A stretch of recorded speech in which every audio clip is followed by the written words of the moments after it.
గ్రూపులు మారినారు మనుషులు వాళ్ళే.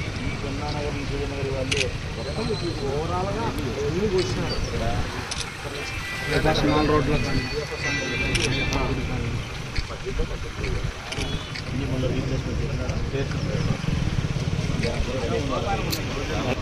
రాజులకి లేకోకుండా జరిగింది.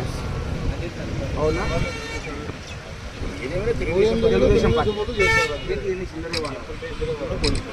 మనం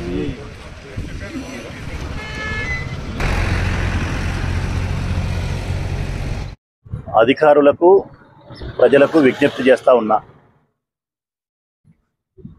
ఈరోజు సాయంకాలం 4 గంటలకు మా ప్రియతమ నాయకుడు జగన్మోహన్ రెడ్డి గారు ప్రొద్దుటూరుకు వస్తూ ఉన్నారు.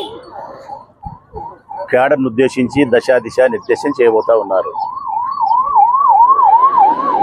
ఈ ప్రొద్దుటూరు చరిత్రలోనే ఎప్పుడు కూడా ఒక రాజకీయ పార్టీకి సంబంధించి ఒక 20-30 వేల మంది కంటే మించిన సభ జరగలే. ఇది ఫస్ట్ టైం జగన్మోహన్ రెడ్డి గారి సభ ఈ నియోజకవర్గంలో 1,50,000 మంది, 1,00,000కు పైన 1,50,000 లోపల జరిగే బహిరంగ సమావేశం. గొప్ప సభ. ఆ మనిషికి అంత జనములో విలువ ఉంది. జగన్మోహన్ రెడ్డి గారికి ఆ క్రేజ్ ఉంది. గతంలో అయితే ఏ రాజకీయ పార్టీకి చెందిన నాయకులైనా పొద్దుటూరుకు వస్తున్నారు, వేరే ఊరికి వస్తున్నారు అంటే కన్నా జనాన్ని సమీకరణ చేయాల్సిన పరిస్థితి ఉన్నది. మందు ఇచ్చి, బిర్యానీ పొట్లాలు ఇచ్చి, డబ్బులు ఇచ్చి, అనేక రకాల ప్రలోభాలతో పిలిపించుకోవాల్సిన పరిస్థితి ఉన్నది. జగన్మోహన్ రెడ్డి గారికి, ఎన్టీ రామారావు గారికి, రాజశేఖర రెడ్డి గారికి మాత్రం ఆ పరిస్థితి లేదు. స్వచ్ఛందంగా జనం వస్తారు. అందులో కూడా రాజశేఖర రెడ్డి గారి కంటే ఎక్కువ జనాకర్షణ కలిగిన వాడు జగన్మోహన్ రెడ్డి. విపరీతం. మాకు నాయకులకైతే రాగిన పైసా పని లేదు. మేము చేయాల్సిందల్లా ట్రాన్స్పోర్ట్ వ్యవహారం ఒకటి చక్కదిద్దితే చాలు. మనుషులు పల్లెల నుంచి కానీ పట్టణాల నుంచి కానీ రావడానికి మేము వెహికల్ అరేంజ్ చేయగలిగితే చాలు. ఇక వాళ్ళు మా నుంచి డబ్బులు ఆశించడంలే, మందు ఆశించడంలే, భోజనాలు ఆశించడంలే, అసలు మమ్మల్ని పట్టించుకునే పరిస్థితులు కూడా లేరు. కరెక్ట్గా చెప్పాలంటే జగన్ వచ్చిన తర్వాత, జగన్ రాకముందు ఈ పిల్లలు ఎవరైతే ఉన్నారో నన్ను ఎమ్మెల్యేగా అన్న అని చూస్తారు. జగన్ ఆడు వచ్చా అంటే నన్ను ఒకరిని ఇడిచిపెట్టి జంకొని పోతారు. వీళ్ళు ఎవ్వరు ఉండరు. ఇక్కడ అంత క్రేజ్ ఉంది ఆయనంటే. కొన్ని లక్షల మంది జనం సమీకరణ అయ్యే పరిస్థితి ఉంది ఆయన వచ్చే పరిస్థితి. ఇది ఈరోజు సమావేశం. ఇంత గొప్పగా ప్రొద్దుటూరులో సభ జరుగుతూ ఉంటే ఒక రాజకీయ పార్టీకి సంబంధించి తెలుగుదేశం పార్టీ వాళ్ళు మాత్రం కడుపులో ఆవాలు పోసుకొని బతుకుతున్నారు. ప్రతిసారి అంతే. ఇక్కడ మేము ఏది కార్యక్రమం పెట్టుకున్నా జగన్మోహన్ రెడ్డి గారు ఎప్పుడు వచ్చినా కానీ ఏదో ఒకటి అల్లరి చేయాల్సిందే, ఏదో ఒక దాడి చేయాల్సిందే, ఏదో ఒకటి అవాంఛనీయ సంఘటనలు క్రియేట్ చేసి పక్కదారి పట్టించడమో లేకుంటే సభను నిర్వీర్యం చేయాలనే ప్రయత్నం చేయడం జరుగుతుంది. లాస్ట్ టైం సామాజిక సాధికారిక బస్ యాత్ర జరిగితే బెనర్జని వైఎస్ఆర్ కాంగ్రెస్ పార్టీ కార్యకర్త దళిత బిడ్డను హత్యా ప్రయత్నం చేసి నరికి వాడు ఇప్పుడు కూడా సరిగా కోలుకోలే. ఇంకా 6 నెలలు అయిందో ఇప్పుడు కూడా సరిగా కోలుకోలే. తలకు 2-3 పెద్ద ఆపరేషన్ చేసి వాడు 2-3 నెలలు హాస్పిటల్లో పడినాడు. తీర్మానంగా చంపే ప్రయత్నం చేసినారు. అప్పుడు అట్లా డిస్టర్బ్ చేయాలని ప్రయత్నం చేసినారు. ఇప్పుడు మళ్ళా చిల్లర పనులు వాసవి సర్కిల్ పై నుంచి ఫ్లెక్సీలు పెడితే మా వాళ్ళు ఇట్లా ఇట్లా రాత్రే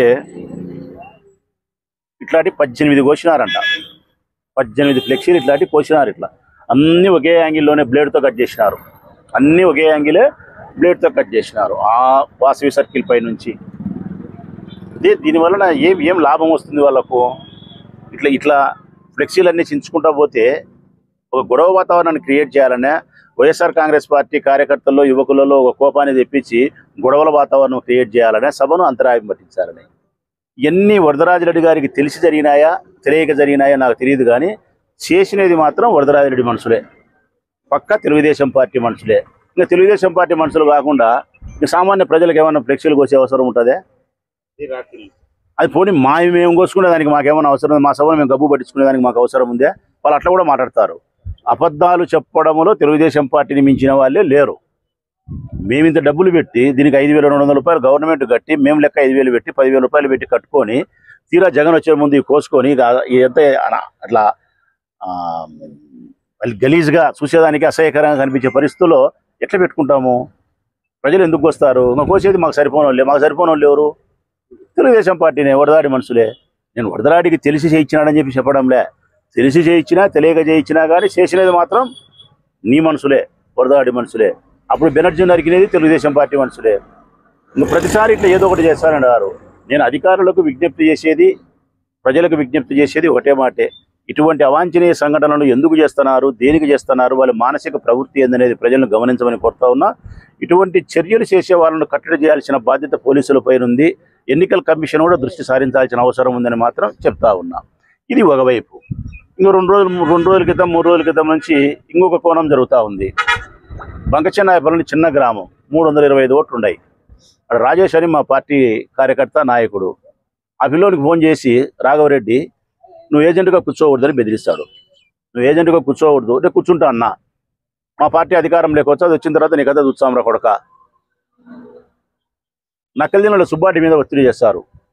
కామనూరు నక్కల్దిన మీద సుబ్బారెడ్డి మీద ఒత్తిడి చేసి అందరూ మా సైడ్ తిరుగుతున్నారు, నువ్వు కానీ అవతల పక్క కూర్చుంటున్నావు, కూర్చోకూడదు, నీ కథ తేలుస్తాం, అట్లా ఇట్లా నీ భూములు కాదు ఇబ్బందులు పెడతాం, ఇంకోటి ఇబ్బందులు పెడతామని ఆ నక్కల్దిన సుబ్బారెడ్డి మీద తీవ్రమైన ఒత్తిడి చేసి మానసిక క్షోభకు గురి చేస్తున్నారు.